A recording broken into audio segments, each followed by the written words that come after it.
In this video, I'm going to share with you 4 proven ways to book more sales meetings. 2 of them are going to be inbound focus, and the other 2 will be outbound focus, with the last one being my secret sauce. So stick around and let's dive right in. Let's talk about the 2 ways to book meetings using inbound leads. The first one's going to be webinar outreach, and I have a beautiful little flow chart for you to take a look at. So take a look over here.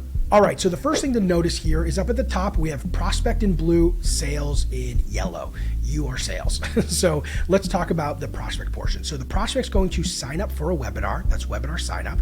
The webinar is going to take place, and then one day later, we're going to start outreach. And the first day, we're going to call, email, and message on LinkedIn. Now, if you don't use LinkedIn, ignore these parts. It's totally fine. But you want to do all channels that you use on the first day.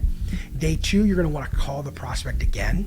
Day 3, you're going to call. You're also going to email. Day 4, you're going to call. Day 5, you're going to email, call, email, LinkedIn. After the first 5 days, do whatever you want. It doesn't matter. The reason why I have it built in that 5-day framework is because immediately after the webinar is your highest chance of actually converting somebody into a sales meeting. After that, it really falls off. So it's up to you what you want to do after, but I typically would recommend slowing down the outreach unless you don't have a lot of other leads to work.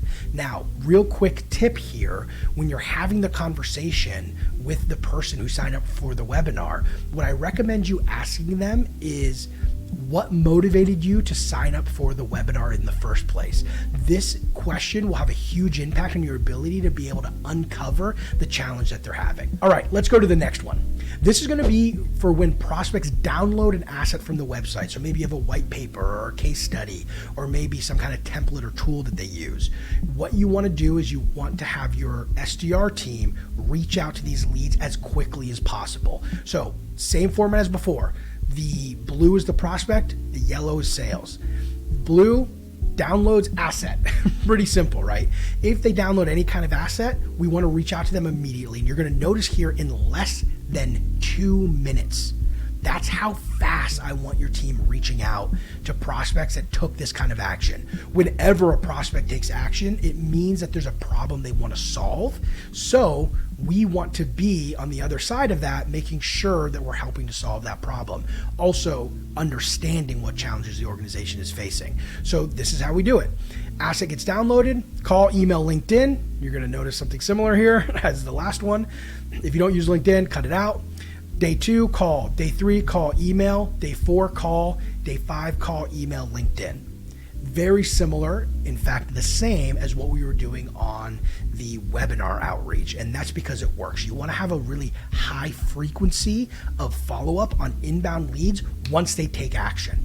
That action is so important because you're going to ask the same question. What motivated you to download that in the first place? It lets you uncover challenges that the organization is going through, so that way you can help them solve those challenges. So give that a try for all of the asset download leads that you're currently getting. Let's move on to outbound. And the first one I want to cover is cold calling. You're going to notice some different colors. I'm switching it up on you. I hope you can handle it.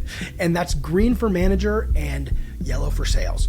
Green, create list. Yes, the manager should be creating the list for the salespeople. If this is a team of SDRs that are going to be doing cold calling, they should not be creating their own lists. Management should be doing that. It's really, really important that your SDR team isn't wasting time trying to figure out what leads to call. Give them the leads. That's the best way to do it.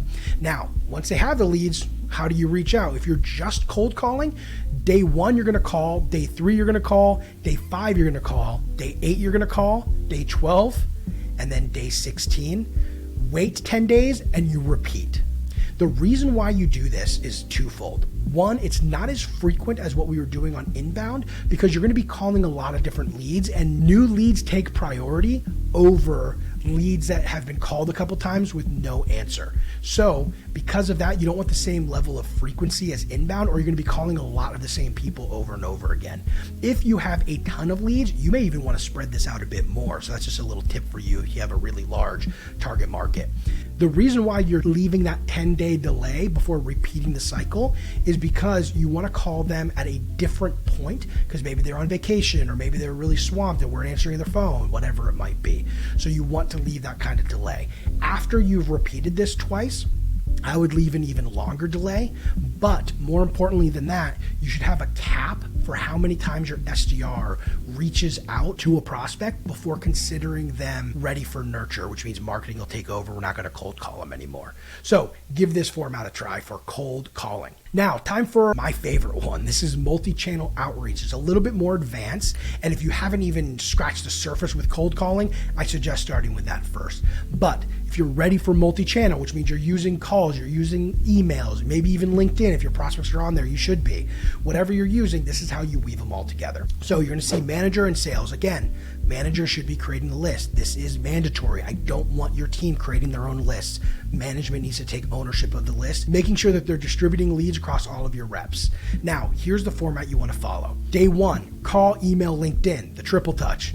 Day 3, call. Day 5, call with an email bump. And you're going to repeat this for 5 weeks. Now, let me explain something. That first email on day 1, that's an overview email. That should explain at a high level, without a lot of words, it should explain exactly what you guys do in all the different areas that you help. The email bump should be a bump email to the original email.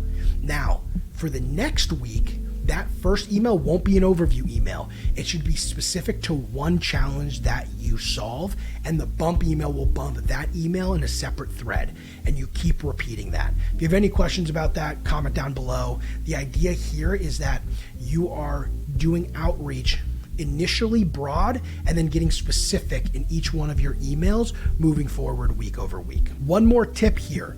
If your prospects are unresponsive on LinkedIn, you may consider in one of the weeks of the future stopping LinkedIn outreach.